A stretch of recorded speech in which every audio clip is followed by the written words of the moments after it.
BJP রাজ্য সভাপতি সাংসদ শ্রমিক ভট্টাচার্য রায়কে স্বাগত জানিয়ে বলেছেন, দীর্ঘদিন ধরে সরকারি কর্মচারী ও পেনশনভোগীদের সঙ্গে রাজ্য সরকার প্রতারণা করেছে। সুপ্রিম কোর্টের এই রায়কে স্বাগত জানাচ্ছি।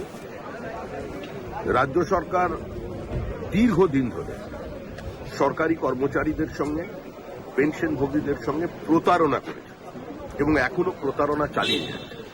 কারণ এই সরকারটা খেলা মেলা উৎসবের সরকার, দান খয়রাতির সরকার, দেউলিয়ার সরকার। এই মুহূর্তে পশ্চিমবঙ্গে তৃণমূল সরকার বলে কিছু নেই। যেটা আছে সেটা লিভিং ফসিল, জীবন্ত জীবাশ্ম।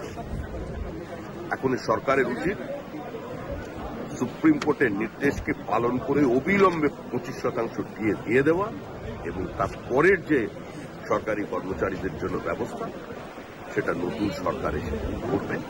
পশ্চিমবঙ্গ সরকারি কর্মচারীর এবং পেনশনভোগীর তারা কেন্দ্রের হারে ইয়ে পাবেন নতুন সরকারের কাছ থেকে, কিন্তু এই 25% টাকা অবিলম্বে তৃণমূলকে দিতে হবে।